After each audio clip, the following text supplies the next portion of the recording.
मैं मुबल्लिग बनूं सुन्नतों का, खूब चर्चा करूं सुन्नतों का। अल्हम्दुलिल्लाहि रब्बिल आलमीन वस्सलातु वस्सलामु अला सय्यिदिल मुरसलीन अम्मा बअद फ़अऊज़ु बिल्लाहि मिनश शैतानिर रजीम बिस्मिल्लाहिर रहमानिर रहीम। अस्सलातु वस्सलामु अलैका या रसूल अल्लाह व अला आलिका व अस्हाबिका या हबीब अल्लाह। अस्सलातु वस्सलामु अलैका या नबी अल्लाह व अला आलिका व अस्हाबिका या नूर अल्लाह। फरमान आखिरी नबी रसूल हाशमी सल्लल्लाहु अलैहि व आलिहि वसल्लम का फरमान है, क़ियामत के रोज़ अल्लाह पाक के अर्श के सिवा कोई साया नहीं होगा। तीन शख्स अल्लाह पाक के अर्श के साए में होंगे। तीन शख्स। पहला वो शख्स जो मेरे उम्मती की परेशानी दूर करे। दूसरा मेरी सुन्नत को ज़िंदा करने वाला। और तीसरा मुझ पर कसरत से दुरूद शरीफ पढ़ने वाला। सल्लू अलल हबीब सल्लल्लाहु तआला अला मुहम्मद सल्लल्लाहु अलैहि वसल्लम। प्यारे इस्लामी भाइयों और मेरे मदनी चैनल के नाज़रीन, आज के बयान में हम क़ारून, इसका नाम सुना ही होगा हमने, इसके इबरतनाक अंजाम या इसका इबरतनाक एक वाक़या है, उसके बारे में सुनेंगे। और ये क़ारून कौन था?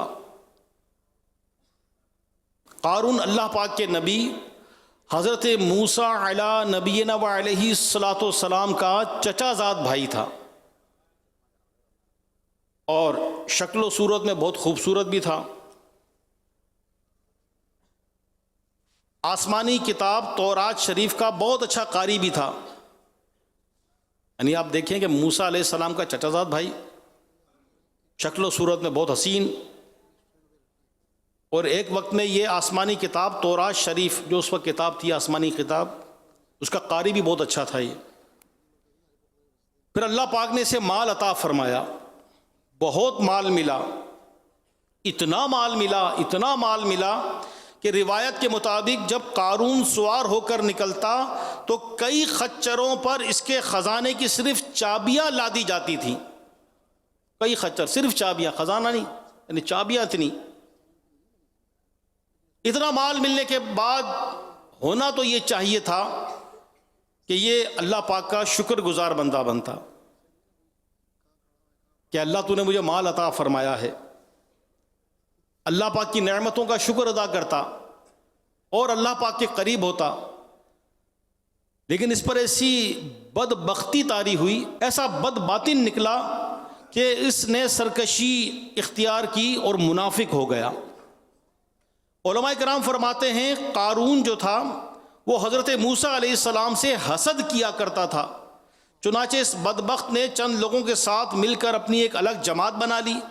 इसने एक आलीशान घर बनाया, इस पर सोने का दरवाज़ा यानी गोल्ड, सोने का दरवाज़ा लगवाया, दीवारों पर भी सोने का काम यानी गोल्ड का काम करवाया।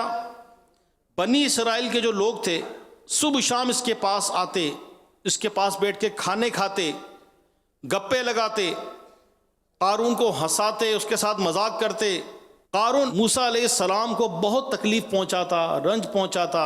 इतनी उसकी खबासतों के बावजूद मूसा अलैहिस्सलाम उसके साथ हुस्ने अखलाक से पेश आते रहे, मगर ये हर वक्त आपको तकलीफ़ देता। इसकी सरकशी और तकब्बुर दिन ब दिन बढ़ता चला जा रहा था। आखिर जब ज़कात का हुक्म नाजिल हुआ और मूसा अलैहिस्सलाम ने क़ारून को भी ज़कात देने का हुक्म दिया, तो माल के लालच में आकर इस बदबख्त ने बेहयाई की इंतहा ही कर डाली। इसने क्या अजीब हरकत की, इसने एक औरत को रकम की लालच दी और इस बात पर राज़ी किया कि वो अल्लाह पाक के नबी मूसा अलैहिस्सलाम पर माअज़ल्लाह बदकारी का इल्ज़ाम लगा दे। वो औरत भी माल के लालच में आ गई और इतने बड़े गुनाह के लिए वो राज़ी हो गई। मजमा जमा हुआ बनी इसराइल का, और उस मजमे में मूसा अलैहिस्सलाम पर ये गंदा इल्ज़ाम लगाने के लिए जब उस औरत को पेश किया गया तो मूसा अलैहिस्सलाम का दीदार करके और मूसा अलैहिस्सलाम के जलवे देखकर उस औरत पर ऐसी हैबत तारी हुई कि उसने मूसा अलैहिस्सलाम पर ये गंदा इल्ज़ाम लगाने की जुर्रत ना की, बल्कि उस पर ऐसा खौफ तारी हुआ कि जो कुछ था उसने सब कुछ बता दिया सच सच कि मूसा अलैहिस्सलाम ऐसे नहीं, ये तो कारून ने मुझे पैसा देकर इस काम के लिए राज़ी किया था।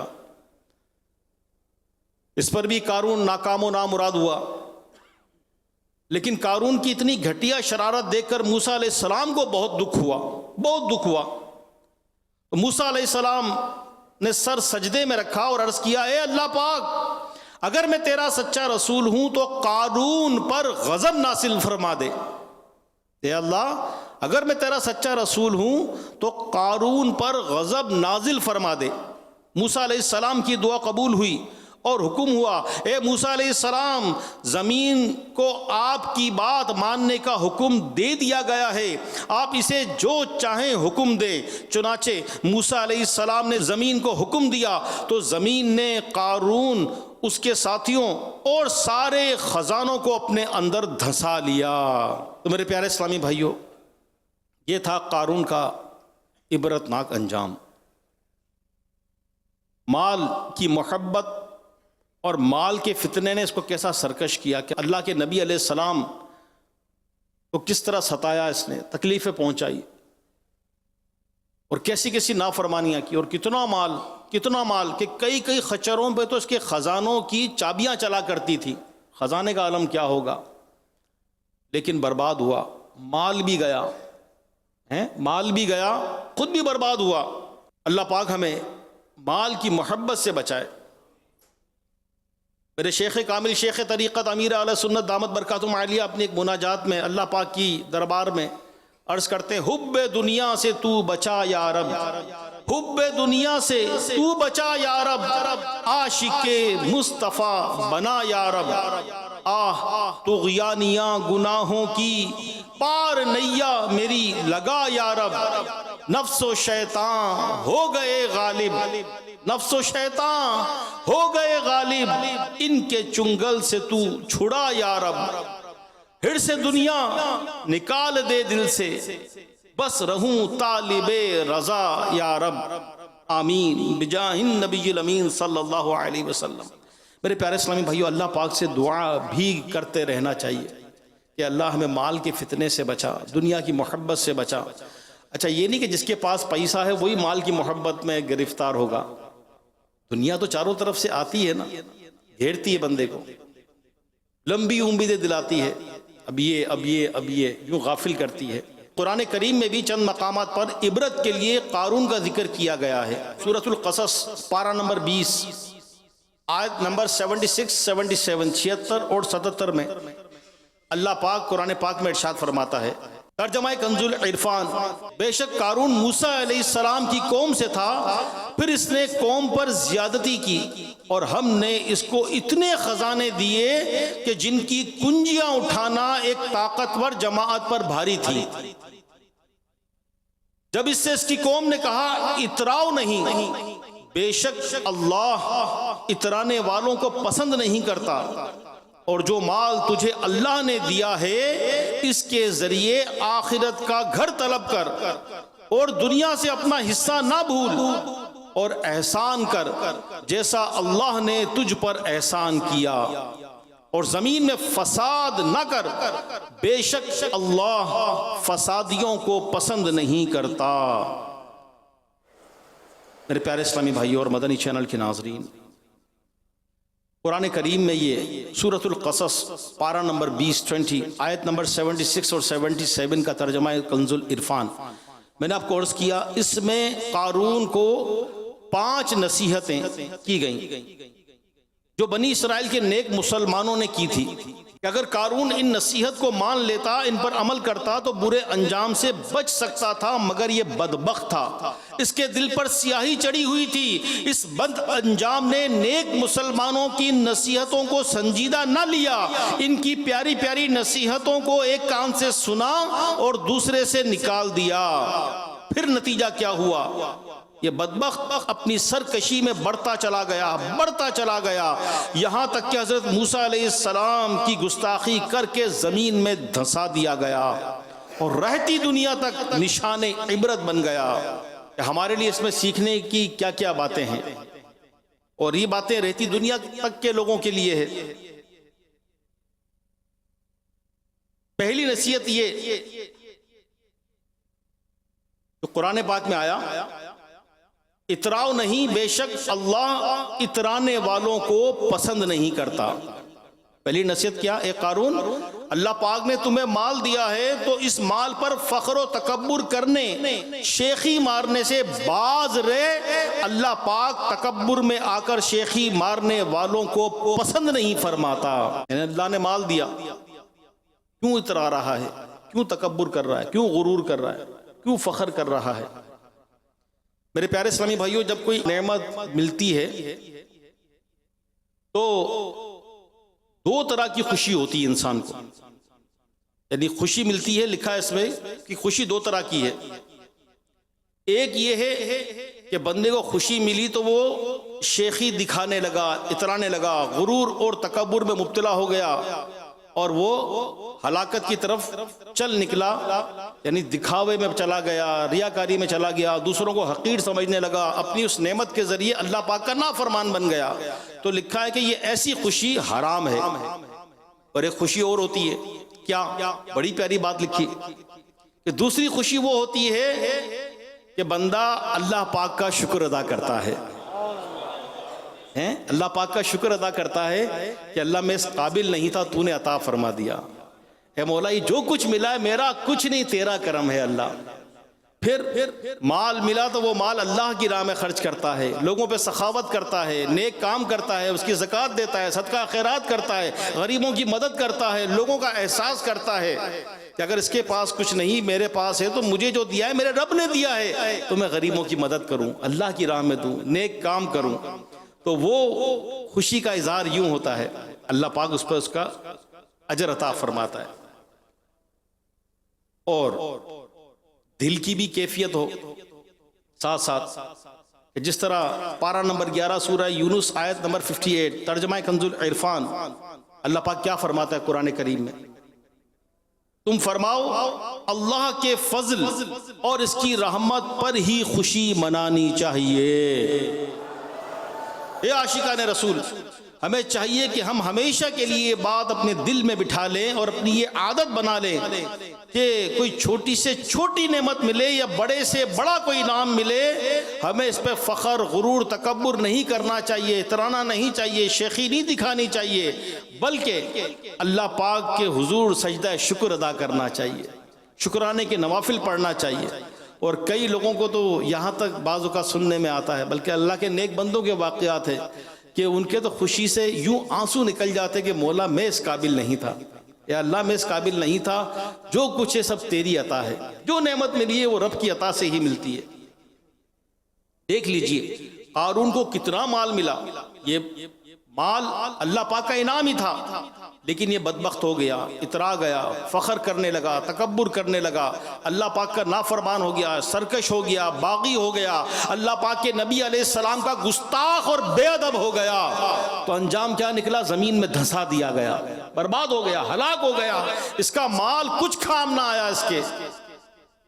बंदा अपने माल पे इतराता है ना, मेरे पास बहुत है, चला गया ना, सब बर्बाद हो गया ना, खुद भी गया, माल भी गया। तो अल्लाह पाक हमें माल की मोहब्बत से महफूज फरमाए। कुरान करीम में एक इबरतनाक वाक़या बयान हुआ है, उसको तफासीर की रोशनी में कुछ मुख्तसरन आपको अर्ज करता हूं, जो इसमें लिखा है। चुनाचे वाकया यूं है कि दो शख्स थे, एक काफिर था, दूसरा मुसलमान था। जो काफिर था वो बहुत मालदार था, इसके पास खजूरों के 2 बाग थे, इनमें अंगूरों की बेलें भी थी और ज़मीन पर इसने खेती भी उगा रखी थी। यानी 2 बाग थे और दोनों बागों में 3 किस्म की पैदावार थी, खजूर, अंगूर और गंदुम वगैरह। इस पर उसको एक नेमत और मिली कि बागों के बीच में से नहर भी गुजरती थी, पानी भी नहीं खरीदना पड़ता, फिर उसके बाग तरोताज़ा भी रहते, तो लिहाजा उसकी फसल खूब होती, खजूरें खूब मिलती कसरत से, अंगूर भी वाफिर मिकदार में होते, खेती बाड़ी भी खूब फलती फूलती और बहुत माल आया, बहुत माल आया। सोना चांदी जायदादें, बहुत माल जमा हो गया। अब जब इतना माल हो गया, अब वो गुरूर और तकब्बुर में पड़ गया, इतराने लगा, शेखी भगारने लगा और बुराई में मुब्तला होने लगा। जबकि दूसरा शख्स जो मुसलमान था वो गरीब था। अब ये मालदार काफिर शख्स जिसके पास बहुत माल था, बड़ी अच्छी उसकी फसल थी और तरक्कियां ही तरक्कियां कर रहा था, ये मालदार शख्स इतराते हुए फखर गुरूर तकब्बुर से उस गरीब मुसलमान को कहने लगा। ये वाकया भी पारा नंबर 15 सूरतुल कहफ आयत नंबर 34 में आया। क्या वो काफिर क्या कहता है? मैं तुझसे ज्यादा मालदार हूं और अफराद के एतबार से ज्यादा ताकतवर हूं। यानी कुरान पाक में आया, सूरतुल कहफ आयत नंबर 34 का तर्जुमा है कि मैं तुझसे ज्यादा मालदार हूं और अफराद के एतबार से भी ज्यादा ताकतवर हूं और मेरा खानदान भी बड़ा है, मेरे नौकर चाकर भी बहुत है। अब ये शेखी मारने वाला बड़ी खुशी खुशी अपने बाग में दाखिल हुआ और तकब्बुर से बोला। ये भी सूरतुल कहफ की आयत नंबर 35 है। उसका तर्जुमा ये है, मैं गुमान नहीं करता कि ये बाग कभी फना होगा। क्या कह रहा है कि मैं गुमान नहीं करता कि ये बाग कभी फना होगा। वो जो मुसलमान था, अगरचे गरीब था, मगर ईमान की लाजवाल दौलत रखता था। उसने उस मालदार शेखी खोरे को नसीहत करते हुए कहा, ये भी कुरान पाक में इसकी नसीहत लिखी है, ये भी सूरतुल कहफ पारा नंबर 15 आयत नंबर 37, 38, 39, 40 और 41, यानी 37 से 41 तक ये आयत है, तवील है। इसका तर्जमा क्या है जरा सुनिए, गौर से सुनिए। तो क्या इसके साथ कुफर करता है जिसने तुझे मट्टी से बनाया? यानी अब वो मुसलमान उस काफिर को नसीहत कर रहा है। एक तरफ वो गुरूर तकब्बुर, मेरे पास माल बहुत, मैं तो बहुत बड़ा आदमी बन गया, मेरा माल कभी फना नहीं होगा, वो गरीब को सुना रहा है। और अब वो मुसलमान जो गरीब था वो उसको क्या कहता है? कुरान पाक में जो तर्जमा लिखा है वो नसीहत करते हुए कहता है, तो क्या इसके साथ कुफर करता है जिसने तुझे मट्टी से बनाया, फिर नुतफे से फिर तुझे बिल्कुल सही मर्द बना दिया। यानी इंसान की पैदाइश पे बताया जा रहा है कि तेरी पैदाइश क्या है, तो किस चीज पर फख्र और तकब्बुर कर रहा है। लेकिन मैं तो यही कहता हूं कि वो अल्लाह ही मेरा रब है और मैं किसी को अपने रब का शरीक नहीं करता। और ऐसा क्यों ना हो कि जब तू अपने बाग में गया और कहता ये सब वो है जो अल्लाह ने चाहा, सारी कुव्वत अल्लाह की मदद से ही है। अगर तू मुझे अपने मुकाबले में माल और औलाद में कम देख रहा है तो करीब है कि मेरा रब मुझे तेरे बाग से बेहतर अता फरमा दे और तेरे बाग पर आसमान से बिजलियां गिरा दे, तो वो चटियल मैदान होकर रह जाए या इस बाग का पानी जमीन में धंस जाए, फिर तू इसे हरगिज तलाश ना कर सके। यानी ए शेखी खोरे, ए गुरूर तकब्बुर करने वाले, अपने माल पर इतराने वाले, तू ऐसा क्यों करता है? क्या तू उस कुदरतों वाले रब का इनकार करता है कि जिसने मट्टी से नुतफा बनाया, फिर इस नुतफे से तुम्हें सही और सालिम इंसान बना दिया? कितना अच्छा होता कि जब तू बाग में दाखिल हो तो अल्लाह पाक की नेमतों का इकरार करता, इन नेमतों को अपनी फजीलत नहीं बल्कि अल्लाह पाक का इनाम जानता और इसका शुक्र करते हुए कहता माशा अल्लाह ला कुव्वता इल्ला बिल्लाह। अगर तुम ऐसा करते तो तुम्हारे हक में बेहतर होता। अल्लाह का शुक्र अदा करते, अल्लाह का शुक्र अदा करते तो तुम्हारे हक में बेहतर होता, मगर तुम शेखी मारते हो, फखर और गुरूर और तकब्बुर करते हो और मुझ गरीब और नादार को बुरा भला कह रहे हो, मुझे जलील कर रहे हो, बेइज्जत कर रहे हो, तो क्या ये मुमकिन नहीं कि इस बाग पर आसमानी बिजली गिरे और सब कुछ नेस्तो नाबूद हो जाए, तबाह बर्बाद हो जाए और मुझे तुम्हारे इस बाग से भी बेहतर अल्लाह पाक बाग अता फरमा दे। यानी अल्लाह पाक ने तुझे माल अता किया, मुझे गरीब रखा, ये उस रब्बे करीम जल्ल जलालहू की तकसीम है, जिसे जो चाहे अता फरमा दे। इसमें इतराने की, शेखी दिखाने की, गुरूर और तकब्बुर करने की क्या बात है? यह भी तो मुमकिन है कि तू कंगाल हो जाए और मुझे माल अता कर दिया जाए। क्या फिर ये दुरुस्त होगा कि मैं इतराऊं? नहीं, हरगिज नहीं। इतराने वाले रब्बे करीम को हरगिज पसंद नहीं आते, लिहाजा इतराओ नहीं, बल्कि अल्लाह पाक का शुक्र अदा करो। मगर उस गैर मुस्लिम मालदार पर दौलत का नशा चढ़ा हुआ था, वह गुरूर और तकब्बुर और फखर में मुब्तला था। फिर इसके फखर और तकब्बुर का नतीजा क्या हुआ? तो अल्लाह पाक का अजाब आ गया। इसके ले लहाते घने बाग सब तबाह हो गए, इसके दिगर मालो असबाब पर भी अजाब बरसा, इसका सब कुछ तबाह बर्बाद हो गया। अब वो हाथ मलता रह गया और रह रह कर उस गरीब मुसलमान की नसीहत को याद करता हुआ कह रहा है। ये भी कुरान पाक में आया, सूरतुल कहफ आयत नंबर 42। ए काश मैंने अपने रब के साथ किसी को शरीक ना किया होता। जब सब चला गया, अजाब आया, तो अब कह रहा है कि ए काश मैंने अपने रब के साथ किसी को शरीक ना किया होता, काश मैंने अपने रब के साथ किसी को शरीक ना ठहराया होता, काश मैंने इस मुसलमान की नसीहत मान ली होती।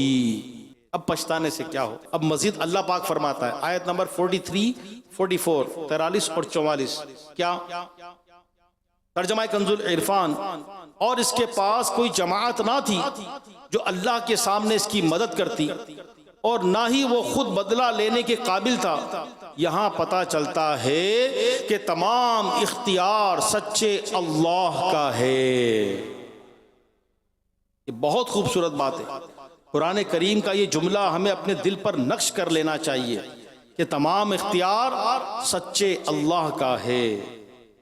हम शेखी किस बात पर दिखाएं? फखर, गुरूर, तकब्बुर किस बात पर करें? कि तमाम इख्तियार सच्चे अल्लाह का है। अल्लाह पाक जिसे जो चाहे दे, गरीब अमीर सभी अल्लाह की तकसीम है। कई वाकई गरीब होते हैं लेकिन वो अल्लाह की रज़ा पर ऐसे राज़ी होते हैं कि रात को उनको नींद की गोली लेकर नींद नहीं आती, वैसे पुरसुकून नींद आ जाती है। चारपाई है, मच्छर काट रहे हैं, गर्मी है, लोड शेडिंग है, पंखा भी नहीं चल रहा, बड़ा पुरसुकून सो रहा है। और ऐसे कई गाफिल लोग, पैसा बहुत है लेकिन अल्लाह पाक की इबादत से गाफिल रहते हैं, अल्लाह पाक की याद से गाफिल रहते हैं। बड़ा ज़बरदस्त बेडरूम है, बड़ा ज़बरदस्त बेड है, मैट्रेस है, बड़ा ज़बरदस्त फर्नीचर है, आउट क्लास एयर कंडीशनर लगा हुआ है, मच्छर अंदर आ नहीं सकता, ऐसे ऐसे स्प्रे, ऐसी ऐसी कॉइल लगा दी गई हैं, खुशबू से कमरा महक रहा है, खुदाम बाहर खड़े हैं, सिक्योरिटी गार्ड बाहर खड़े हैं, गाड़ियाँ खड़ी हैं, ये गाड़ी वो गाड़ी, नौकर चाकर, गार्ड ड्राइवर, लेकिन गोली खाने के बाद भी नींद नहीं आ रही उसको। टैबलेट ली, नींद नहीं आ रही उसको, सुकून नहीं मिल रहा उसको, तरह तरह के अमराज पल गए उसको। शुगर हो गई, मीठा सामने खा नहीं सकता, हार्ट पेशेंट हो गया और ज़्यादा खाना खा नहीं सकता, जिगर खराब, मैदा खराब, तबीयत खराब। तो मेरे प्यारे इस्लामी भाइयों, अल्लाह जिससे राज़ी हो और जो अपनी ज़िंदगी को अल्लाह की रज़ा के मुताबिक गुजारे, यकीन करे कामयाब वही है। बाकी माल तो बंदा कहता है मेरा माल, इसका माल कहाँ है? माल तो वही जो खा लिया, पहन लिया या अल्लाह की राह में देकर महफूज कर लिया, वरना हमारा कहाँ है? यहाँ आंख बंद हुई, यहाँ वरसा आपस में कई जगह वाक़यात आते हैं, लड़ पड़ते हैं, सगे भाई आपस में दुश्मन बन जाते हैं, चचा ताया में नफरतें हो जाती हैं, बहनों के हिस्से खा जाते हैं कि अब्बा ने तो उनकी शादी करवा दी थी, बस अब क्या देना, बेटियों का कोई हक नहीं है, सब हम खा जाएं, सब हम ले लें। नहीं, माल के पीछे ये प्लॉट मेरा, ये जायदाद मेरी, ये हिस्सा मेरा, ऐसे लड़ते, कार मेरे हिस्से में और बाइक मेरे हिस्से में, फुला प्लॉट मेरे हिस्से में। अब्बा मुझसे सबसे ज़्यादा मोहब्बत करते थे, अब्बा के इसाले सवाब का ख्याल नहीं, सिर्फ अब्बा के माल का ख्याल कि मेरे हाथ क्या चीज़ लगती है। तो माल की मोहब्बत अंधा कर देती है, माल की मोहब्बत गाफिल कर देती है। अल्लाह पाक हमें गुनाहों से बचाए, नेक बना दे। मेरे शेख कामिल शेख तरीक़त अमीर अहले सुन्नत अल्लाह पाक की बारगाह में दुआ करते हैं कि गुनाहों से मुझको बचा या इलाही, गुनाहों से मुझको बचा या इलाही, बुरी आदतें भी छुड़ा या इलाही, मुझे माल और दौलत की आफत ने घेरा, बचा या इलाही, बचा या इलाही, आमीन बिजाहिन नबील अमीन सल्लल्लाहु अलैहि वसल्लम। कारून को नेक मुसलमानों ने जो उसको दूसरी नसीहत की थी वो क्या? पारा नंबर 20 सूरतुल क़सस आयत नंबर 76, तर्जमा कंजुल इरफान। और जो माल तुझे अल्लाह ने दिया इसके जरिए आखिरत का घर तलब कर। नेक मुसलमान कारून को जो नसीहत कर रहे हैं, दूसरी नसीहत क्या है? ये भी बहुत खूबसूरत नसीहत है कि अल्लाह पाक ने जो कुछ तुझे अता किया है, माल है, दौलत है, अच्छी आवाज है, अच्छी सेहत है, जवानी है, खूबसूरती है, सांसें हैं, जो कुछ भी है वो रब का दिया हुआ है, हमारा है क्या? बाकी इंसान अपने बॉडी पार्ट्स पे गौर करे, अपने आज़ा पर, और एक तरफ उनको देखे जिनके पाँव नहीं, पाँव किसी नेमत, जिनके हाथ नहीं, जो बोल नहीं सकते, सुन नहीं सकते, देख नहीं सकते। कई ऐसे मरीज बच्चे घरों में होते हैं, शायद हमारे जानने वालों में भी हो, कि जिनके बच्चे बचपन ही से ऐसे होते हैं कि बस वालिदैन उठाए उठाए घूम रहे होते हैं गोद में, उनकी बजाय नशोनुमा नहीं होती, उम्र यूं तो बढ़ रही होती है लेकिन वो बिस्तर पर ही पड़े होते हैं, नजासत गंदगी जो कुछ होता है बस वो बिस्तर पे पड़े होते हैं, खा भी नहीं सकते, खाते गिरता रहता है। कैसी है आजमाइश में होते हैं वालिदैन भी, बच्चा भी। तो सेहत नेमत नहीं है। फिर बुढ़ापा जब आता है तो यकीन करें जवानी की कदर आती है। वो लोग जो एक 40, 45, 50 से ऊपर हो गए, जब 10, 15, 20, 25 साल पीछे जाते हैं, जवानी के वक्त की तरफ सोचते हैं तो लगता है कि यार क्या ताकत थी, ये भी कर लिया करता था, वो भी कर लिया करता था, अब तो सीढ़ियाँ नहीं चढ़ी जाती, थक जाता हूँ, सांस फूल जाता है, खाता हूँ तो हजम नहीं होता, देखता हूँ तो नजर नहीं आता, रात सोता हूँ तो प्रॉपर नींद नहीं आती, तबीयत में निशात नहीं है। बल्कि कई बूढ़ों को सुना है और सुनाए, हुजूर क्या हाल है आपका, चाचा जी कैसी तबीयत है, क्या हो रहा है? बेटा मौत का इंतजार हो रहा है, बचपन गुजरा, जवानी गुजरी, लड़कपन गुजरा, नौजवानी गुजरी, सब कुछ गुजर गया, अब गया वक्त हाथ नहीं आएगा, जो गुजर गया वो गुजर गया, ये पलट कर नहीं आएगा। तो जो जवान हैं, यंगस्टर्स हैं, जवानी दीवानी होती है कहते तो हैं, लेकिन दीवानी सिर्फ दुनिया की? क्या ये जवानी में मदीने का दीवाना नहीं बन सकता? क्या ये जवानी में दीन की खिदमत का दीवाना नहीं बन सकता? क्या ये जवानी में सुन्नतों का दीवाना नहीं बन सकता? क्या ये जवानी में मुबल्लिग दावत इस्लामी नहीं बन सकता? क्या ये जवानी में इमामे वाला और दाढ़ी वाला नहीं बन सकता? क्या ये जवानी में गुनाहों को छोड़कर मस्जिद में बैठने वाला नहीं बन सकता? अल्लाह की रहमत है कि आज के इस दौर में दावत इस्लामी के दीनी माहौल ने ये प्रैक्टिकल दिखा दिया है कि कई जवान, सैकड़ों नहीं, हजारों नहीं, लाखों लाख नौजवानों ने अपनी जिंदगियां बदली और दुनिया की रंगीनियां छोड़कर अल्हम्दुलिल्लाह मदीने की जानिब चल पड़े।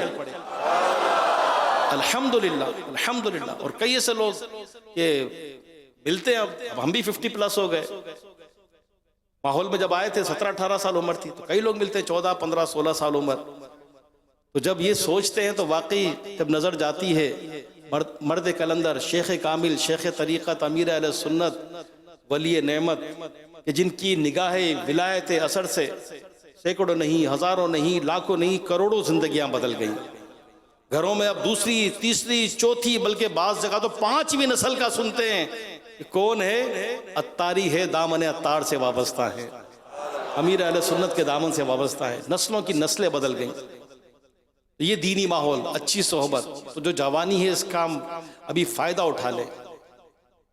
बुढ़ापे में फिर हिम्मत नहीं, फिर ताकत नहीं, थक जाता है बंदा, वो नहीं रहती चीज। मेरे नौजवान, मेरे यंगस्टर्स, अल्लाह पाक की इबादत कर ले, अभी ताकत है, कुव्वत है, हिम्मत है, जोश है, वलवला है, इसको याद खुदा, याद मुस्तफ़ा में सर्फ कीजिए, याद मदीना में सर्फ कीजिए, तबलीग दीन कीजिए, मदनी काफिलों में सफ़र कीजिए। अल्लाह तौफीक दे दीन इस्लाम की खातिर, सुन्नतों की खिदमत की खातिर वक्फ़े मदीना हो जाएं कि मेरी ज़िंदगी दीन इस्लाम के लिए वक्फ़ है।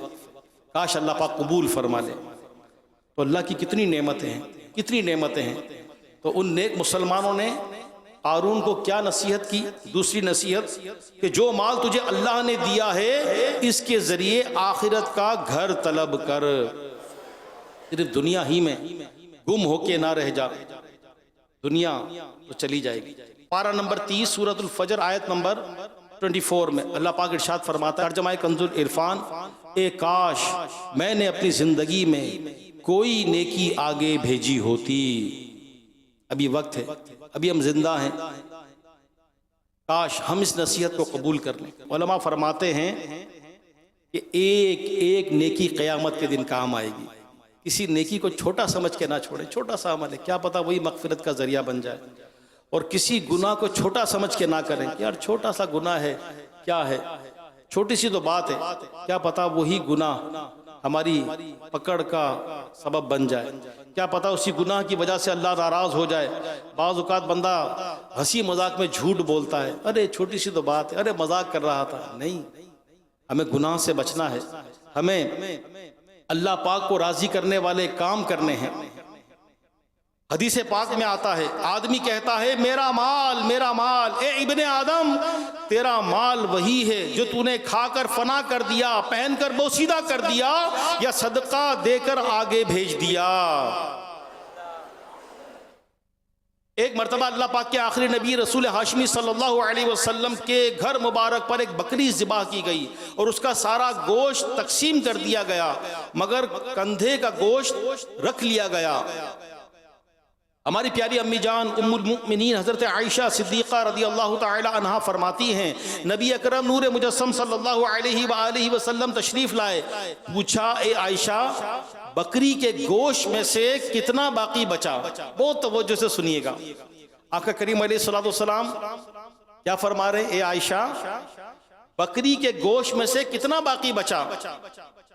बीबी आयशा सिद्दीक़ा रज़ियल्लाहु ताला अन्हा फरमाती, मैंने अर्ज किया, या रसूल अल्लाह सल्लल्लाहु अलैहि वसल्लम, सारा गोश्त तकसीम कर दिया, बस कंधे का गोश्त बाकी बचा है। तो आका करीम अलैहिस्सलाम ने क्या फरमाया? फरमाते हैं कि सारा बच गया, कंधे के गोश्त का एक टुकड़ा जो तकसीम नहीं हुआ वो नहीं बच सका। यानी जो राह खुदा में सदका दे दिया वो बाकी और लाजवाल हो गया, और जो अपने खाने के लिए रखा गया वो हजम होकर फना हो जाएगा। जो अल्लाह की राह में दे दिया वही काम में आ गया। तो हम देखें अल्लाह की राह में क्या दे रहे हैं। अपनी सांस भी दे सकते हैं ना, सांस से मुराद अभी जिंदगी की बात नहीं कर रहा मैं, यानी ये सांसें भी तो अल्लाह की याद में गुजार सकते हैं ना। अपना वक्त, अपना माल, अपने लम्हात, अपने बच्चे, अपने फैमिली मेंबर्स, ये भी तो अल्लाह की राह में यूं कि इन पर इनफरादी कोशिश कर कर अपने इलाके वाले, पड़ोस वाले, महल्ले वाले, जानने वाले, रिश्तेदार, भाई, दोस्त, यार, रिश्तेदार, बीवी, बच्चे, जो हमारे मुताल्लिकीन हैं, उनको हम नेकी की दावत देकर नेकी के रास्ते पर चलाएं, सुन्नत की दावत देकर सुन्नत के रास्ते पर चलाएं, नमाज की दावत देकर नमाज के रास्ते पर चलाएं। तो अल्लाह की रहमत से उम्मीद है कि वो नेकियां करेंगे और अल्लाह पाक उनकी बरकत से हमें भी इसका अजर अता फरमाएगा। अल्लाह पाक हमें अमल की तौफीक अता फरमाए। पारा नंबर 2 सूरह बकरा आयत नंबर 245 में इरशाद होता है, तर्जमा कंजुल इरफान, है कोई जो अल्लाह को अच्छा कर्ज दे तो अल्लाह इसके लिए इस कर्ज को बहुत गुना बढ़ा दे। अल्लाह की राह में दे, अल्लाह पाक बंदा मोमिन को एक नेकी के बदले 20 लाख गुना अता फरमाता है। दुनिया में भी इसकी बरकतें, आखिरत में भी इसकी बरकतें। तो हमें सदका खैरात भी करते रहना चाहिए कि सदका खैरात की बड़ी फजीलत है। 1 रुपया दे दे, कुछ ना कुछ दे दे। अपने घर में कोई ऐसा बॉक्स रख ले, दावत इस्लामी के तहत भी घरेलू सदका बॉक्स होते हैं, अपने घरों में रख ले, क्योंकि सदके की बड़ी फजीलत है। कई लोगों के ज़ाती तजर्बात होंगे, पर्सनल प्रैक्टिकल होंगे इस तरह के कि अल्लाह की राह में देते हैं अल्हम्दुलिल्लाह उसकी बरकत मिलती है कि सदका बलाओं को टालता है, सदका बुरी मौत से बचाता है। एक दफ़ा खुद मेरे साथ हुआ, कुछ प्रॉब्लम थी मुझे मेडिकली, तो एक डॉक्टर से मैंने अपॉइंटमेंट लिया। डॉक्टर अहले मोहब्बत थे, उनके हॉस्पिटल गया, इत्तफाक से जुम्मे के दिन का टाइम मिला। उनके वहाँ मस्जिद थी, जुम्मा भी हमने वहीं पढ़ना था। कुछ और भी दावत इस्लामी के 2-3 जिम्मेदारान साहब थे, तो टेस्ट वगैरह रिपोर्ट काफ़ी करवानी थी वहाँ। तो उनके हॉस्पिटल के बाहर दावत इस्लामी का जो एक मदनी बस्ता होता है ना, स्टॉल चंदा जमा करने वाला, वो लगा हुआ था। तो हम लोग अंदर चले गए। फिर किसी ने तवज्जो दिलाई कि यार डॉक्टर की इतनी फीस लगेगी, रिपोर्टों के इतने पैसे लगेंगे, तो पहले जुम्मे का भी दिन है, सदके की फजीलत भी है, एक का 70 भी मिलेगा, पहले बॉक्स में पैसे डालें, डॉक्टर की फीस बाद में देंगे। वापिस बाहर आए और उस काउंटर पे कुछ पैसे जमा करवाए, पैसे जमा करवा दिए, बस जो भी देना था। बाद में टेस्ट वगैरह सारे हुए। अल्लाह पाक की रहमत, बज़ाहिर लग रहा था तबीयत सेट नहीं है, प्रॉब्लम से, लेकिन जितने लेबोरेटरी टेस्ट करवाए अल्हम्दुलिल्लाह सारे क्लियर आई है। तो वाकई ये एक प्रैक्टिकल सामने हुआ। तो बाज़ औक़ात होता है डॉक्टर को दिखाएं तो उससे जाने से पहले 10-20 रुपए डाल दें किसी डब्बे में, अल्लाह करे रिपोर्ट ठीक है। हमें तो नहीं पता ना रिपोर्ट कैसी आनी है, डॉक्टर क्या डायग्नोस करेगा, रिपोर्ट में से क्या निकलेगा। सदका बुरी मौत से बचाता है, बलाओं से बचाता है। सदका जो है वो बलाओं को टाल देता है। तो डॉक्टरों को 500, 1000, तो कितनी कितनी फीसें हो गई हैं, लेबोरेटरी टेस्ट की कितनी फीसें। लेकिन वही वाली बात है ना कि जब कभी सर पे पड़ती है तो हज़ारों रुपए खर्च हो जाते हैं। खुद खाना पीना हो, पहनना हो तो हज़ारों रुपए। तो अपनी ज़ात पे खर्च हुआ तो वाह करके, और अल्लाह की राह में खर्च हुआ और उसमें वाह ना निकली और आह निकली, मेरे 100 रुपये चले गए। तो ऐसा अल्लाह दिलों के हाल जानता है। जुमे की नमाज में चंदा होता ही है मसाजिद में, तकरीबन मसाजिद में होता है। अब जेब में हमारे यहाँ पाकिस्तान में तो 5000 का नोट भी होता है ना, 5000 का है, 1000 का है, 500 का है, 100 का है, 50 का है, 20 का है, 10 का, यही नोट होते हैं। अब अगर जेब में सारे नोट रखे में या पर्स के अंदर वॉलेट में 5000 पे हाथ लगी, नहीं, नॉट अलाउड। 1000 बहुत ज़्यादा, 500 ये भी बहुत बड़ा नोट है, 100 उस पर आपस में नहीं, बंदा खुद अपनी कैफियत पे गौर करे। सब ऐसे नहीं होते, लेकिन अगर ऐसी कैफियत बनती है, नहीं यार 100 भी ज़्यादा दूँ नहीं दूँ, चलो 100 डाल के 50 उठा लेता हूँ, 50 डाल के 20 उठा लेता हूँ, नहीं यार 10 वाला नोट, सबसे छोटा नोट मस्जिद के लिए। बहरहाल अल्लाह की राह में जितना दें, अल्लाह दिलों का हाल जानता है, अच्छी नीयत से दें। मैं वैसे कैफियत की बात कर रहा हूँ कि बाज़ औक़ात नफ्स और शैतान अल्लाह की राह में देते हुए दिल में खौफ दिलाता है, अभी नहीं, बाद में दूंगा, कम दे दूँ, रख लूँ, बचा लूँ। तो बचा वही जो अल्लाह की राह में गया, बाकी क्या बचा? बचा वही जो अल्लाह की राह में गया। सदका बुराई के 70 दरवाजे बंद करता है, सदका कब्र की गर्मी से बचाता है, मुसलमान का सदका इसकी उम्र बढ़ाता है, सदका 70 किस्म की बलाओं को रोक देता है। तो अल्लाह पाक हमें भी खूब सदका और खैरात करने की तौफीक अता फरमाए। कारून को जो तीसरी नसीहत की थी नेक मुसलमानों ने, वो क्या थी? वही सूरतुल असस पारा नंबर 20 आयत नंबर 77। तीसरी नसीहत क्या थी? तर्जमा कंजुल इरफान, और दुनिया से अपना हिस्सा ना भूल। इस आयत करीमा में फरमाया गया कि दुनिया से अपना हिस्सा मत भूलो। इससे क्या मुराद है? इस बारे में एक बुजुर्ग फरमाते हैं, क्या फरमाते हैं? तवज्जो से सुनिए। बुजुर्ग फरमाते हैं इससे मुराद कफन है। अल्लाहु अकबर। इस दुनिया से हमारा हिस्सा सिर्फ कफन की 2 चादरें हैं। हम सारी जिंदगी कमाते हैं, क्या कुछ नहीं लेते, क्या कुछ नहीं करते, क्या कुछ नहीं जमा करते। दुनिया की डिग्रियां, माल, दौलत, प्लॉट, कोठियां, ये वो, गाड़ी, बंगले, कितने कितने सूट, क्या कुछ रखा होता है। लेकिन बंदा जब जाएगा, ना उसके साथ चेक बुक होगी, ना उसकी गाड़ी होगी, ना गाड़ी की चाबी होगी, ना कोई और चीज होगी, ना गोल्ड होगा, ना प्राइस बॉन्ड होंगे, सिर्फ कफन की 2 चादरें होंगी। अल्लाह पाक हमारा ईमान सलामत रखे। अल्लाह पाक बस हमें बेहिसाब बख्श दे, अल्लाह हमसे राजी हो जाए। वो है ऐश व इशरत का कोई महल भी, जहां ताक में हर घड़ी हो अजल भी। बस अब अपने इस जहल से तू निकल भी, ये जीने का अंदाज अपना बदल भी, कि जगह जी लगाने की दुनिया नहीं है, ये इबरत की जा है, तमाशा नहीं है। वाकई ये दुनिया दिल लगाने की जगह नहीं है, किसी के यहाँ बच्चा पैदा हुआ तो खुशी खुशी जा रहा है शहद की बोतल लेने कि मेरे यहाँ बेटे की विलादत हुई है, तो कोई आंसू टपकाता हुआ जा रहा है अपने एक दिन के बच्चे का कफन खरीदने के लिए। जगह जी लगाने की दुनिया नहीं है, ये इबरत की जा है, तमाशा नहीं है। कोई अपने बाप के लिए फल फ्रूट लेके जा रहा है, तो कोई अपने बाप का कफन लेके जा रहा है। तो कोई बूढ़ा बाप अपने बच्चों को देखकर खुश हो रहा है कि मेरे बच्चे मेरे बुढ़ापे का सहारा, तो कोई बूढ़ा बाप इस बुढ़ापे की हालत में जवान बेटे की लाश को कांधा दे रहा है। दुनिया के अजीब रंग है कि कोई तो इतने बड़े उसके घर, महल, कोठियां, कमरे कि आदमी चला जाए तो वहशत आए कि कमरे ज्यादा बंदे कम, और किसी का ये कि इतने बच्चे के एक कमरा, रहने को जगह नहीं। ये दुनिया के रंग है। किसी के पास इतना खाना कि बच जाए तो जाया हो, पड़ा रहे, और कोई आधी रोटी को भी तरसता रह जाए। किसी के बच्चे के लिए तो नाश्ते में बॉयल अंडे, जैम, ब्रेड, मायोनीज, पता नहीं क्या क्या, और कोई डबल रोटी का सूखी टुकड़ा लेकर बैठा है आधे कप चाय के साथ, वो भी कभी मिला कभी नहीं मिला। ये दुनिया जिसमें हमारा दिल लगा हुआ है।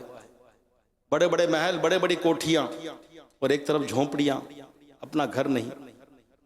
तो जगह जी लगाने की दुनिया नहीं है, ये इबरत की जा है, तमाशा नहीं है। बाकी जीतने दुनिया सिकंदर था चला, जब गया दुनिया से खाली हाथ था। खलीफा अब्दुल मलिक बिन मरवान बड़े कर्रो फर के बादशाह थे, बड़ी शान और शौकत वाले थे। जब इनका आखिरी वक्त आया तो किसी ने पूछा, इस वक्त आप कैसा महसूस कर रहे हैं? बादशाह बड़े कर्रो फर शानो शौकत वाले बादशाह थे। जब आखिरी वक्त आया तो किसी ने पूछा, क्या फील कर रहे हैं, क्या महसूस कर रहे हैं? तो क्या कहते हैं बिल्कुल वैसा ही महसूस कर रहा हूं जैसा कुरान करीम ने फरमाया। क्या फरमाया? तर्जुमा कंजुल इरफान, और बेशक तुम हमारे पास अकेले आए जैसा हमने तुम्हें पहली मर्तबा पैदा किया था, और तुम अपने पीछे वो सब मालो मता छोड़ आए जो हमने तुम्हें दिया था। ये आयत पढ़ते ही उनका दम निकल गया। खलीफा हारून रशीद भी बहुत रोबदार थे, बड़े दबदबे वाले थे, बादशाह थे। जब उनकी मौत का वक्त आया तो इन्होंने अपना कफन मंगवाया और उसे उलट पलट कर बार बार देखने लगे। फिर कुरान पाक की आयत पढ़ी, पारा नंबर 29 सूरतुल हाक़ा आयत नंबर 28-29, तर्जुमा कंजुल इरफान, मेरा माल मेरे कुछ काम ना आया, मेरा माल मेरे कुछ काम ना आया, मेरा सब जोर जाता रहा। एक और खलीफा मुअतसिम बहुत जालिम था, सख्त दिल बादशाह था। जब इसका आखिरी वक्त आया तो ये अपने बिस्तर पर लेटा तड़पता था, बार बार कहता, यानी अगर मुझे मालूम होता कि मेरी उम्र इतनी कम है तो मैं बादशाही कबूल ना करता, मैं बादशाही ना बनता। मुझे क्या पता था मेरी जिंदगी इतनी मुख्तसर है, मैं गफलत में मैंने जिंदगी गुजार दी।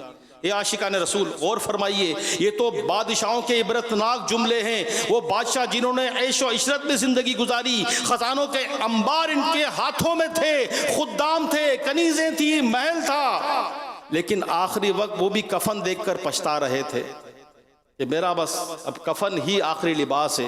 वो बादशाही लिबास उतार लिया गया, खुद्दाम छोड़ गए, कनीजें छोड़ गई, मालो मता, महल। अब वो महल में नहीं रहना, कहाँ रहना है? छोटी सी कब्र में जो 3-4 फीट 5 फीट चौड़ी, 6-7 फीट लंबी, 4-5-6 फीट ऊंची। ए इंसान, तेरा असली घर ही है। इंसान कहता है मेरा घर, मेरा घर। अरे ये घर तो 10, 20, 25, 30, 40, 50 साल, 60 साल का है, उसमें भी बंदा चेंज करता रहता है। और कब्र वो असली घर जहाँ क़यामत तक पड़े रहना है, तन्हा। यहाँ सारे फैमिली मेंबर्स साथ होते हैं, कब्र में तन्हा कैसे दिल लगेगा? यहाँ लाइट चली जाए, तन्हा हो, घबराहट होती है, वहशत होती है। कब्र में कौन हमारे पास होगा? दोस्त, यार, रिश्तेदार, वालिदैन, बहन, भाई, बीवी, बच्चे कौन होंगे? बंदा तन्हा पड़ा होगा। और अल्लाह ना करे उस पर भी आमाल नामा ख़राब, बुराइयाँ, रब की नाराज़गी, आका करीम अलैहिस्सलाम की नाराज़गी मोल ली, नाफरमानी की, अल्लाह की, गुनाह किए, नमाजें छोड़ी, तिलावत कुरान ना की, और अल्लाह को नाराज करके बगैर तौबा के चले गए। अब उस कब्र में बनेगा क्या? किसको पुकारेंगे? किसको आवाज देंगे? कहाँ निकल कर जाएंगे? क्या होगा हमारा? कोई भी करीब से करीब तरीन अजीज यार, रिश्तेदार, जिगरी यार, यहाँ तक कि औलाद, एक रात कब्र पे कोई नहीं ठहरता। ए बंदे, वो रात अन करीब आप पर भी और मुझ पर भी आने वाली है जिसके बारे में कहा जाता है कब्र की पहली रात। अमीर अहले सुन्नत का इस मौजू पर बाकायदा बयान है, शब बरात का बयान है। कब्र की पहली रात अन करीब वो आप पर भी आएगी, मुझ पर भी आएगी। कोई पास ना होगा, अकेला बंदा पड़ा होगा। बेवफा दुनिया पे मत कर एतबार, तू अचानक मौत का होगा शिकार। मौत आकर ही रहेगी याद रख, जान जाकर ही रहेगी याद रख। मौत आई पहलवान भी चल दिए, खूबसूरत नौजवान भी चल दिए। तेरी ताकत तेरा फन ओहदा तेरा, कुछ न काम आएगा सरमाया तेरा। घुप अंधेरी कब्र में जब जाएगा, बेअमल बे इंतहा घबराएगा। कब्र में तेरा कफन फट जाएगा, याद रख नाजुक बदन फट जाएगा। कर ले तौबा रब की रहमत है बड़ी, कब्र में वरना सजा होगी कड़ी। अल्लाह में बेहिसाब बख्श दे, अल्लाह हमसे राजी हो जाए। अन करीब दुनिया से चले जाएंगे, दुनिया से चले जाएंगे। मेरे प्यारे इस्लामी भाइयों, कारून को जो नेक मुसलमानों ने नसीहत की थी, चौथी नसीहत क्या? कुरान करीम पारा नंबर 20 सूरतुल क़सस आयत नंबर 77 तर्जमा कंजुल इरफान, और एहसान कर जैसा अल्लाह ने तुझ पर एहसान किया। यानी अल्लाह पाक ने तुझ पर एहसान फरमाया, ऐसे ही तू सदका और खैरात करके, नेक कामों पर माल खर्च करके, गरीबों मिस्कीनों की दिलजोई करके, भूखों की भूख मिटाकर उन पर एहसान कर। माल की मोहब्बत में गाफिल ना हो जा। अल्लाह ने तुझ पर मेहरबानी की, तू भी लोगों पर इनाम कर, तकसीम कर, लोगों को दे। तो हम माल के मालिक नहीं हैं, बल्कि माल के वकील हैं। और ये कौन फरमा रहे हैं? पीराने पीर रोशन ज़मीर शेख अब्दुल कादिर जिलानी रहमतुल्लाहि ताला अलैह, हमारे गौसे पाक फरमा रहे हैं। क्या फरमा रहे हैं? कि तुम इस माल के वकील हो। ये माल हमारा नहीं, अल्लाह पाक का है, हम तो बस वकील हैं। यानी हमें ये माल दिया गया है और हम इस माल को सिर्फ वहीं खर्च कर सकते हैं जहां अल्लाह पाक हुक्म फरमाएगा। हुक्म मिला ज़कात अदा करो, हम ज़कात अदा करेंगे। हुक्म मिला फ़ितरा अदा करो, हम फ़ितरा अदा करेंगे। हुक्म मिला गरीबों पर खर्च करो, हम गरीबों पर खर्च करेंगे। हुक्म मिला अपने अहलो इयाल पर खर्च करो, हम अपने अहलो इयाल पर खर्च करेंगे। गर्ज माल अल्लाह पाक का है, वो जहां हुक्म फरमाएगा हम वहीं खर्च करेंगे। अल्लाह पाक ने जो माल दिया है अल्लाह की राह में खर्च करेंगे। हज फर्ज हो जाए, हज अदा करेंगे। कई ऐसे लोग हैं, करोड़ों अरबों रुपया होता है, बहुत पैसा होता है, लेकिन हज का ज़हन नहीं बनता। मैं तो आपसे ये अर्ज करूंगा, अभी हज का समझ ले के मौसम तो वो आएगा, ये भी फॉर्म वगैरह भर लिए गए, हुज्जाज तैयारियां भी कर रहे होंगे, कई लोग मुंतज़िर भी होंगे। तो जिस तरह हम नमाज की दावत देते हैं, जिस तरह हम रोज़ा रखने की दावत देते हैं, जिस तरह हम और दीनी कामों की दावत देते हैं, अच्छे अंदाज में, प्यारे अंदाज में, हो सके तो अमीर अहले सुन्नत का कोई वीडियो क्लिप ले लें, मुफ्ती कासिम साहब दामत बरकातुहू मालिया का कोई वीडियो क्लिप ले लें, निगरान शूरा अब्दुल हबीब भाई, कोई दावत इस्लामी के सोशल मीडिया पेज से, ऑफिशियल पेज से कोई ऐसा वीडियो क्लिप ले लें कि हज किस सूरत में फ़र्ज होता है और हज फ़र्ज होने के बावजूद हज अदा ना करने वाले पर क्या हुक्म है, बताएं, समझाएं। हज फ़र्ज था और हज किए बगैर मर गया तो फिर तो ये भी एक नेकी की दावत है। तो ये भी नियत करें कि इंशाअल्लाह अच्छे अंदाज में ये नेकी की दावत भी देंगे इंशाअल्लाह। इंशाअल्लाह अल्लाह पाक हम पर भी करम फरमाए कि अल्लाह पाक हमें भी हज की सआदत अता फरमा दे। हमें भी काश हज नसीब हो, मीठा मदीना देखने को नसीब हो, काबा देखें, सब्ज़ गुंबद देखें, काबे का दीदार करें, मस्जिद नबवी में हाज़िरी हो, और अल्लाह ऐसा करम फरमाए कि ऐसी हाज़िरी हो, ऐसी हाज़िरी हो कि फिर ना ख़त्म होने वाली हो, वहीं ईमान व आफ़ियत के साथ जलवाए मुस्तफ़ा में कलमा पढ़ते पढ़ते दम निकल जाए। और काश बकीए पाक में मदफन नसीब हो जाए कि बंदा ऐसा मदीने जाए कि फिर लौट कर ना आए। आका अपने कदमों में रख लें अपने ग़ुलाम को, क्या वापस ना जा, नहीं जाता, नहीं जाता, मैं मदीना छोड़कर नहीं जाता, वहीं बस बकीए पाक में 2 गज़ ज़मीन मिल जाए। अल्लाह कारून को जो 5वीं नसीहत नेक मुसलमानों ने की, पारा नंबर 20 सूरतुल क़सस आयत नंबर 77 तर्जमा कंजुल इरफान, और ज़मीन में फ़साद न कर, बेशक अल्लाह फ़सादियों को पसंद नहीं करता। ये भी एक अहम नसीहत है। मतलब ये है कि एक कारून अल्लाह पाक ने तुझे माल और दौलत अता फरमाया, रब्बे करीम ने तुम्हें ऐसे इनामात से नवाजा, अब तू गुनाह मत कर। इन नेमतों को अल्लाह पाक की नाफरमानी में इस्तेमाल करके ज़मीन में फ़साद मत फैला, लोगों को मत सता, लोगों को तंग ना कर। आज कई लोग ऐसे भी होते होंगे कि जो माल की आफत में यूं मुब्तला होकर गुरूर, तकब्बुर, लोगों पे जुल्म करना, ज्यादती करना, लोगों को उठवा लेना, बंद करवा देना, मारना, पीटना, झूठे केस करना, इन पर इनकी ज़मीनों पर कब्जे कर लेना, इनको अपना बिल्कुल एक अजीब करने वाले करते होंगे। ये वजह क्या है? ये गरीब कैसे करेगा? गरीब की इतनी कहाँ ताकत, इतनी कहाँ मजाल कि किसी की जगह पर कब्जा कर ले। ये माल की मोहब्बत उसको और जुल्म पर उभारती है। जब माल की मोहब्बत में कहते हैं ना बंदा अंधा हो गया, दुनिया की मोहब्बत तमाम गुनाहों की जड़ है ये। तो इतना माल, इतने पैसे, फिर इसका भी माल खा जाऊं, इसके पैसे खा जाऊं, बेवाओं का माल खा जाऊं, यतीमों का माल खा जाऊं, इसकी जमीन पर कब्जा कर लूं, ये कर लूं, वो कर लूं, चोरियां, डकैतियां, न जाने क्या क्या क्या क्या ये माल की मोहब्बत करवाती है, बंदे को जालिम बना देती है, जालिम। अल्लाह करीम हमें माल की मोहब्बत से महफूज फरमा दे। और जो माल मिला है अल्लाह की रजा के मुताबिक खर्च करेंगे, जहाँ हुक्म इलाही है वहीं खर्च करेंगे, और जो मिला उस पर जो अल्लाह ने दिया, ए अल्लाह तेरा शुक्र है, ए मौला हर हाल में तेरा शुक्र है, क्योंकि शुक्र करने वाले की नेमत में अल्लाह और इजाफा फरमाता है, उसको और मिलता है। और बाज़ लोगों को बहुत मिल रहा होता है, यानी मिलने से मुराद बज़ाहिर ऐसा नहीं है कि इनको फाकों की नौबत है, यानी देखने से लगते हैं कि वेल सेटल लोग हैं, अच्छा खासा खाना पीना, बज़ाहिर लगता है गाड़ी, सब कुछ। बैठ के अगर बात करें और सुनाओ भाई कैसा चल रहा है, बस ठीक है यार, गुजर रहे हैं, खा रहे हैं दाल रोटी, जी रहे हैं, बस वक्त गुजार रहे हैं यार, ठीक है, शुक्र है अल्लाह का। अब ये अल्फाज और अपनी बॉडी लैंग्वेज देखे बंदा, कौन सी रात फाका किया, किस रात भूखे सोए हैं, पानी पीने को घूंट भी नहीं है, आधा कप भी नहीं चाय पीने को, फाका किए हुए 3 दिन हो गए। यानी कितना माल घर में, किचन में, स्टोर में, फ्रिज में, बैंक में पैसा, एटीएम के जरिए पैसा निकाल सकते हैं, जेब में पैसा, यानी अगर हफ्ता 10 दिन भी कहीं से कोई चीज़ ना आए तो शायद कई घराने ऐसे कि अपना गुजर बसर कर सकते हैं।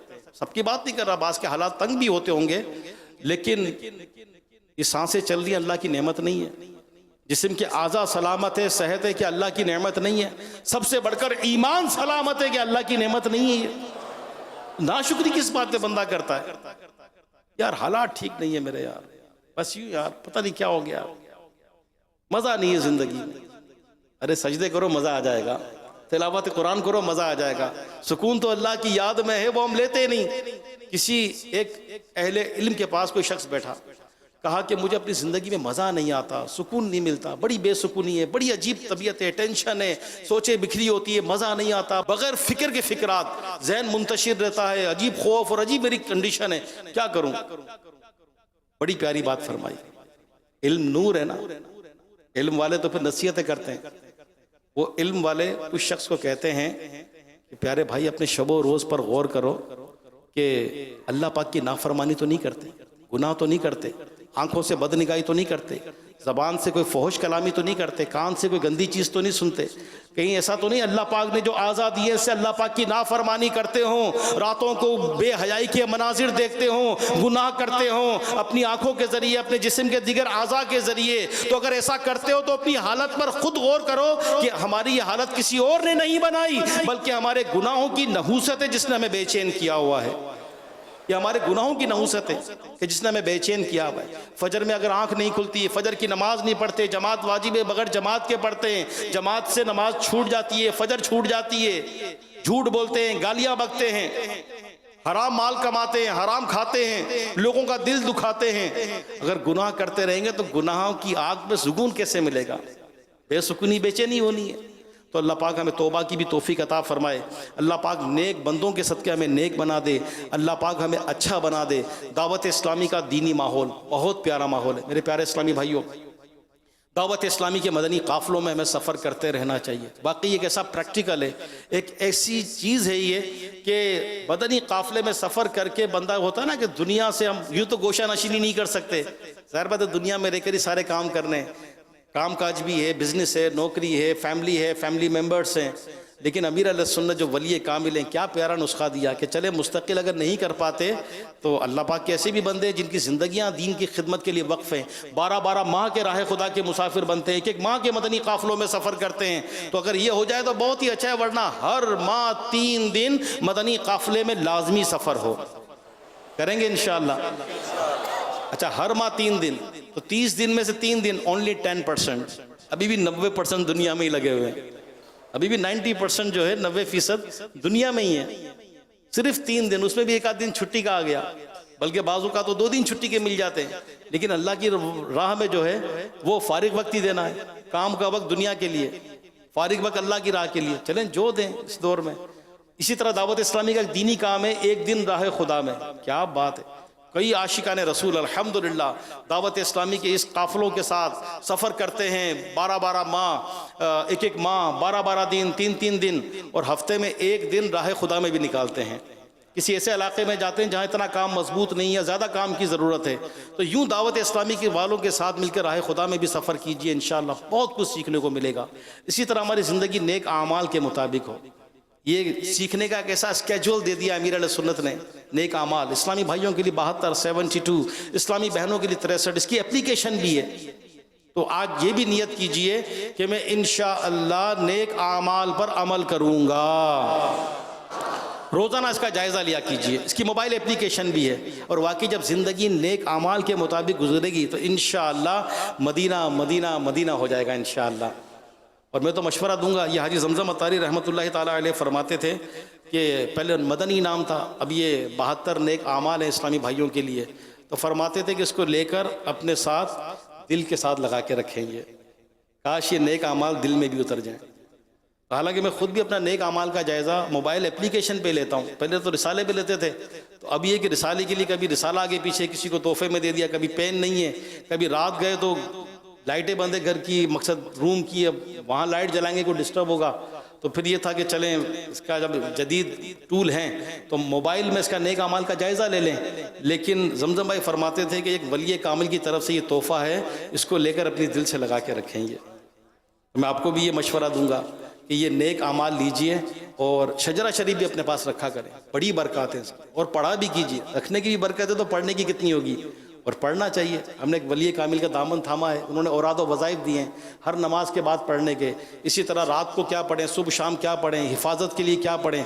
कई ऐसे लोग हैं मोबाइल के ज़रिए या इस तरह के कोई औराद व वज़ाइफ मिलते हैं, कहीं सोशल मीडिया के ज़रिए आ गए, मुख्तलिफ नेटवर्क से आ गए, किसी ने व्हाट्सअप कर दिया और यार बड़ा ज़बरदस्त वजीफ़ा है। उलमा फरमाते हैं हर किसी का दिया हुआ नहीं पढ़ा जाता। फिर बोलेंगे कि यार ये हो गया, दिमाग चला गया, पता नहीं जिन्नात आ गए, ये हो गया वो हो गया। तो हर कोई चीज़ दी भी नहीं पढ़ी जाती जो अमीर अहले सुन्नत ने दिया है। जो अमीर अहले सुन्नत के सिलसिले में मुरीद हैं या तालिब हैं तो ये शजरा पढ़ें। एक शख्स हाजी जमजम अतारी रहमतुल्लाह ताला अलैह के पास आए जब वो हयात थे, तो ये अमीर अहले सुन्नत के बड़े कुर्ब में रहते थे। तो उन्होंने कहा कि हज़रत आप तो अब अमीर अहले सुन्नत के बड़े कुर्ब पाते हैं और आपको तो बड़े वज़ाइफ मिले होंगे, आप तो माशाअल्लाह बड़ा बरकतें पाते हैं, तो कोई ऐसा ख़ास वजीफ़ा जो पीर साहब ने आपको दिया वो मुझे दीजिए। तो जमजम भाई ने जो वजीफ़ा दिया मैं आपको बताऊँ, लेंगे कौन कौन लेंगे? जमजम भाई ने क्या वजीफ़ा दिया, ऐसा वजीफ़ा दिया मुझे भी आज तक याद है। तो जमजम भाई ने शजरा शरीफ निकाला और फरमाया कि बेटा इसमें जितने भी वजीफ़े ना सारे ख़ास हैं, इसमें जितने भी वजीफ़े हैं सारे ख़ास हैं। क्या बेटा सारा पढ़ लिया ये आपने? बोला नहीं। तो बोला ये पढ़ ले, फिर नए वजीफ़े की तरफ बाद में जाएंगे। तो जो दिया है पीर साहब ने वो पढ़ा ही नहीं जा रहा, तो नया क्या तलाश करना है। लेकिन वही वाली बात है, चले एक स्मार्ट दौड़ तो चल रहा है कि शॉर्टकट हो रही है, लेकिन इबादत में शॉर्टकट थोड़ी। वज़ाइफ तो जो दिए हैं वही है, वही हमने करने जो इसमें है, और क्वांटिटी पूरी हो और जिस तरह पढ़ना वही पढ़ने का तरीका, आप इसकी बरकतें देखिएगा।